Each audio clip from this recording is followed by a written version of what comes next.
Hello, I am Dr. Baswaraj, pediatrician, child health specialist. आज हम लोग थोड़ा बहुत समर के related healthy tips for childrens इस बारे में बात करेंगे। तो समर आती है तो बच्चों की छुट्टियां शुरू हो जाती है और खेल कूदने की ये आती है, बट उसके साथ साथ ही समर में धूप ज़्यादा रहने से कुछ चीज़ों की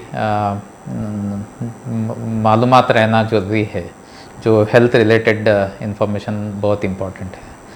जब देखेंगे तो अपना बॉडी टेम्परेचर जो है बहुत नॉर्मल बैलेंस में रहती है। अगर नॉर्मल बॉडी टेम्परेचर देखेंगे तो 36 टू 37.8 डिग्री सेंटीग्रेड, या फ़ारेनहीट में देखेंगे तो 97.6 टू 99 डिग्री फ़ारेनहीट तक ये नॉर्मल बॉडी टेम्परेचर होती है। और अपना बॉडी का ऐसा मैकेनिज़्म होती है कि ये टेम्परेचर ऊपर नीचे नहीं होने देती है। तो ये टेम्परेचर काफ़ी बार जो इन्फेक्शन के रिलेटेड, जब इन्फेक्शन होती है तो बुखार वगैरह आती है तो उस टाइम पे बॉडी टेम्परेचर होती है। बट अदरवाइज़ जो सन रिलेटेड, जब धूप के वजह से, गर्मी के वजह से, सो अपना बॉडी का जो ऑर्गन्स होते हैं वो एक टाइट बॉडी, ये जो बताया मैंने 36 टू 37.8 डिग्री टेम्परेचर में ही मेंटेन करती है, वॉट एवर द टेम्परेचर, अगर आउटसाइड टेम्परेचर कूल रहो या वार्म रहो। बट कभी बात क्या होता है कि बॉडी जब बहुत ज़्यादा गर्मी होने से इसके रिलेटेड हाइपरथर्मिया जो बोलते हैं उसके इंजरीज होती है।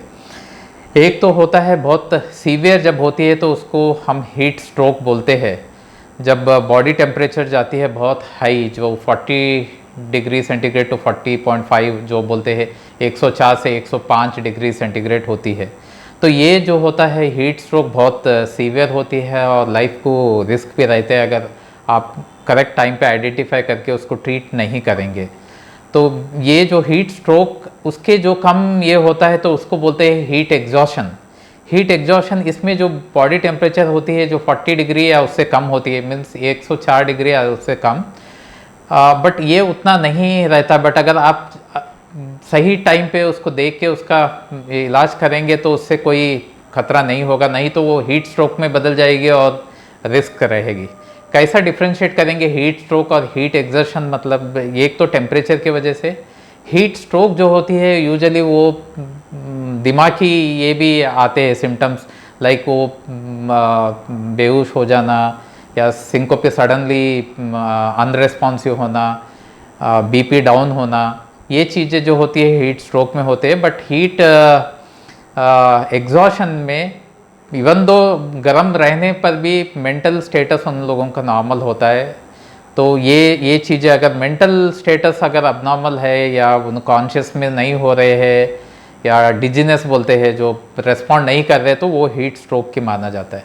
और एक इम्पॉर्टेंट फीचर जो होती है हीट स्ट्रोक की कि स्किन ड्राई हो जाती है, कोई स्वेटिंग नहीं होती है, तो वो एक फ्यूचर है। वेरस हीट एग्जॉशन में जो होती है स्वेटिंग होती है, स्वेट आते रहती है। तो ये चीज़ें जो है ये हीट स्ट्रोक। और इसके अलावा जो कम चीज़ों की जो हीट होती है, हीट रैश जो कॉमनली दिखा दिए जाते हैं, रेडिश कलर रैशेस आते हैं, इचिंग और अनकंफर्टेबल होती है, वो होती है। हीट एडिमा बोलते हैं, जो एंकल और जॉइंट्स में स्वेलिंग आती है हीट रिलेटेड। और हीट क्रैम्प्स बोलते हैं, मसल्स में क्रैम्प होता है, स्पेशली जो है पैर के जो एरिया होते हैं, पैर के जो मेजर मसल्स होते हैं उसमें क्रैम्प्स आते हैं। और उसके अलावा हीट टिटानी काफ़ी सारे होते हैं, हीट जो माइल्डर वेरिएंट बोलते हैं, जो हीट टिटानी क्या होता है, कभी कभी हीट ज़्यादा बॉडी गर्म होने से सांस बहुत तेज़ी से लेने शुरू करते हैं तो हाथ वगैरह वो स्टिफ करने लगते हैं, ये भी हीट का ये है। और थोड़े बहुत चीज़ें जो हीट एग्जॉशन और हीट स्ट्रोक, इसमें जो वॉमिटिंग, लूज मोशंस, ये सभी भी दिखाई देते हैं। तो काफ़ी लोग ये समझते हैं कि हीट फीवर, वॉमिटिंग और लूज मोशन वो समझते हैं कि डायरिया हुआ है और उस तरफ देखते हैं, बट ये हीट रिलेटेड भी ये होती है, वॉमिटिंग और डायरिया। तो ये चीज़ों के ध्यान रखना है। अगर ये चीज़ें कभी भी अगर लगा आपको हीट स्ट्रोक, इमीडिएट आप क्या करना है, हॉस्पिटल पर लेके जाने से पहले तो एक तो बच्चे को जहाँ ठंड होता है, कोल्ड एनवायरनमेंट बोलते हैं, जो एसी रूम है या जहाँ कूलर है, जहाँ शेड है, वो उस ठंड एरिया में शिफ्ट करना चाहिए। दूसरा, चिल्ड वाटर, जो थोड़ा बहुत नमक मिला के वो चिल्ड वाटर देना चाहिए, जिससे आप हॉस्पिटल पहुंचने तक ये चीज़ें आप घर पे कर सकते हैं। और क्लोथिंग वगैरह लाइट क्लोथ डाल दीजिए, अगर टाइट कुछ है तो वो ओपन करके, जो लाइट फ़ैन ओपन कर दीजिए, जो जिससे जो है ना हीट एग्जॉस्ट ये हो जाती है बॉडी का। ये चीज़ें आप हॉस्पिटल जाने से पहले ही आप पता करके कर सकते हैं। अपार्ट फ्रॉम दैट, जो कॉमन टिप्स होती है आपको हीट रिलेटेड, जो कॉमन, एक तो मिलिया जो बोला मैं, हीट रैशेस और इचिंग जो होती है उसको अवॉइड करने के लिए best thing is bath. Everyday bath लेना है। काफ़ी वक्त मैं तो प्रेफर करता हूँ समर के दिन 2 टाइम बाथ लेना है, तो वो उससे जो है जो स्वेट वॉश आउट होती है तो वो मिलिया होने का चांसेस कम रहती है। और दूसरा चीज़ है कि जब भी आप बच्चों को बाहर लेके जा रहे सन, इसमें एक तो जो पीक पीरियड होती है, जो आफ्टरनून की, जो दोपहर के 12 बजे से 4-5 बजे तक जो होती है, बहुत सीवियर ही डायरेक्ट सनरेज आती है, हीट, वो टाइम अवॉइड करना चाहिए बाहर जाना। अगर इनकेस जा रहे तो फिर सनस्क्रीन क्रीम मिलती है जो वो लगा के जाना है। SF15 बोल के होते हैं, एटलीस्ट SF15 या SF30 के भी मिलते हैं वो स्क्रीन, बट याद रखिए वो स्क्रीन एटलीस्ट 30 मिनट्स बिफोर आप बाहर जाते हैं तब लगाना चाहिए। और अगर आप धूप में 3 घंटे से ज़्यादा देर तक रह रहे तो फिर 3 घंटे के बाद फिर से सनस्क्रीन लगाना चाहिए। और ये ज़्यादा डायरेक्ट हीट टूट इवन आइज़ को भी डैमेज करती है, तो कूलिंग ग्लासेस यूज़ करना, इवन बच्चों के लिए भी कूलिंग ग्लासेस यूज़ कीजिए जब बच्चों को हीट में लेके। और एक चीज़ जो कॉमन है कि जो ह्यूमिड क्लाइमेट होती है, जो सब काफ़ी बार ऐसा लगता है समर में क्लाउड है तो ठंडा होगा, नहीं, जब भी ह्यूमिडिटी ज़्यादा बढ़ती है 75% से ज़्यादा, उस टाइम पे हीट एग्जॉशन और हीट स्ट्रोक होने का चांसेस ज़्यादा रहते हैं।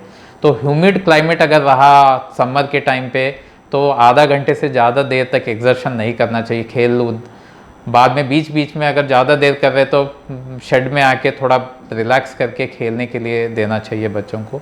और सबसे इम्पॉर्टेंट कि प्लेंटी ऑफ वाटर, ज़्यादा से ज़्यादा पानी पीना चाहिए। तो इससे क्या होता है, हीट डिसिपेशन होके उनको ज़्यादा हीट के ये प्रॉब्लम नहीं आएगी। ये जो है कॉमन चीज़ है। और क्लोथिंग, समर क्लोथिंग जो है, आप लाइट सा clothing, usually light coloured, white coloured, वो जो रिफ्लेक्ट होती है इसका सन, तो उससे हीट ज़्यादा नहीं होता है। तो क्लोथिंग के ऊपर ध्यान चाहिए, लाइट क्लोथिंग और कॉटन क्लोथिंग अच्छा रहेंगे बच्चों के लिए। और एक चीज़ जो कॉमन होती है, न्यूबॉर्न बेबीज़, हम हमेशा बोलते हैं न्यूबॉर्न बेबीज़ को वार्म रखना चाहिए क्योंकि वो बच्चे ठंडे होने का चांसेस ज़्यादा रहता है। बट वो उल्टा भी हो सकता है समर के दिनों में, क्योंकि इनके टेम्परेचर कंट्रोल जो बताया, वो जो ब्रेन की कंट्रोल होती है उतना अच्छा नहीं होते। गर्मियों के दिन में ज़्यादा गर्म होने से गर्म भी हो जाते हैं बच्चे। तो ये बच्चों में कॉमनली डिहाइड्रेशन फीवर बोलते हैं, जो बुखार के तरह से क्या होता है कि बाद ज़्यादा पानी चले जाती है तो फीवर आ जाती है बच्चों को। बट अदरवाइज़ बच्चा एक्टिव रहता है, तो ये एक कॉमन चीज़ है। तो ऐसे बच्चे में जब पीक समर रहता है तो ये बच्चों में थोड़ा रूम जो है थोड़ा ठंडा रहना चाहिए। और टू मच ऑफ क्लोथिंग, ज़्यादा कवर करके, न्यूबॉर्न बेबी बोलते लोग ज़्यादा कवर करके रखते हैं, तो इस टाइम पे खुला रखना चाहिए। और एक सिंगल लेयर क्लोथिंग रात के टाइम में थोड़ा ठंडा होता है तो उस टाइम पे कवर कीजिए न्यूबॉर्न बेबीज़ को, बट दोपहर में उस टाइम पे खुला रखे तो अच्छा रहेगा। तो ये जो कॉमन समर टिप्स जो है बेबीज़ बच्चों के लिए, ये ध्यान रही है। और समर के टाइम यूजुअली जो है पानी में खेलना वो सब बहुत कॉमन होती है बच्चों के, तो उस तरफ आपको ध्यान देना चाहिए, डूबने का वो। और कॉमन नए जब सीख रहे तो वो जो फ्लोरिनेटेड पूल वाटर जो होता है फ्लोरिनेटेड, वो पीने से काफ़ी बार नए बच्चे जो स्विमिंग सीखने वाले लूज मोशंस वो शिकायत करते हैं। तो वो तो यूजुअली 2-3 दिन में जब एडजस्ट हो जाएंगे तो सबसाइड कम हो जाएगा। ये जो है कॉमन जो कॉमनली देखे गए। और अपार्ट फ्रॉम दैट, ये बग्स जो होते हैं वो भी समर में बहुत काटने का, तो स्किन वगैरह प्रोटेक्टेड इस तरफ से देख लेना चाहिए। So the take home message, summer में ज़्यादा अवॉइड कीजिए आफ्टरनून में तेज़ धूप में बाहर जाने का। खेल वो सब जो है 30 मिनट्स ब्रेक में खेलना चाहिए। 30 मिनट अगर ज़्यादा खेल रहे तो थोड़ा, क्योंकि एक्सर्शन करने से ज़्यादा हीट लॉस होकर हाइपोथर्मिया में जा सकते हैं। तीसरी चीज़ें, ज़्यादा पानी पीना चाहिए, लेमनाइड वाटर और थोड़ा साल्ट वाटर पीने से अच्छा रहेगा। चौथा चीज़, लाइट क्लोथिंग, ये चीज़ें बहुत इम्पॉर्टेंट है। और पांचवा, जब भी धूप में जा रहे तो सनस्क्रीन यूज़ करना मत भूलिए। शुक्रिया।